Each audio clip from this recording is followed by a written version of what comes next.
Well, cancer is, again, it's a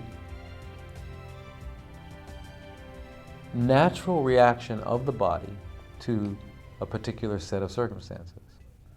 The fundamental thing that has to happen is that a cluster of cells must lose the ability to use oxygen when it's burning glucose for fuel.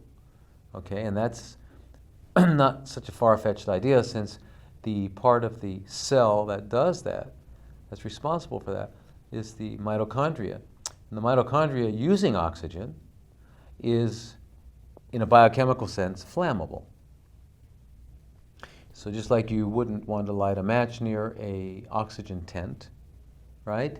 Because it's flammable. So in a sense, the mitochondria, these little organelles that are highly efficient at taking glucose and aerobically metabolizing it into energy that can be used by the body, what happens is that we get that the energy that comes from that oxygen that allows this process, that if the oxygen, which is O2, two little oxygen molecules, if they break apart, you now have a lot of activity, and they're called free radicals, and they're high energy free radicals, and so they can cause problems. But nature already accounts for that, so every problem that occurs, there's an enzyme that undoes it. Okay, so but in any case, these little organs, so that's why it's a safe process. That's why we're not all burning up, right? Because anytime there's these free radicals are formed, our bodies deal with it and actually do make use of it. So when these high energy, highly efficient energy producing organelles get beaten up because of toxins or whatever happens, radiation, whatever it is, that causes their number to decline to a degree where the cell basically can't use oxygen anymore. That's when it turns into cancer, because cancer is the body's attempt to stay alive in spite of the loss of oxygen. That's what cancer is. Again, why is the body doing it? Because it's got the same imperative that all life does, to regenerate, rejuvenate, and procreate.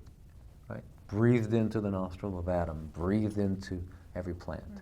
Regenerate, rejuvenate, and procreate. And so that's what the cells are doing.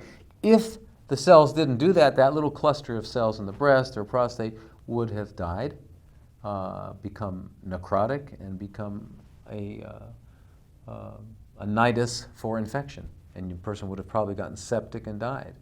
Okay, so to save the tissue, it became chronically fermenting. Okay, so when we understand that cancer really is protecting, maintaining the functional integrity of the organism at that point in time, and that it's not the enemy, but so what we need to do is we need to work on and eliminate the reason that the body had to do that. Okay? And the reason it had to do it in the first place was because it was inundated with toxins, and so we need to get rid of those toxins, and we need to not put any more in. And then we also now need to do is to give the body all the raw materials in the form of food that it needs to make new healthy organelles, mitochondria, et cetera, et cetera. And so that's why the fundamental and most essential thing to all programs must have cleansing, detoxification, and eating wholesome, real foods.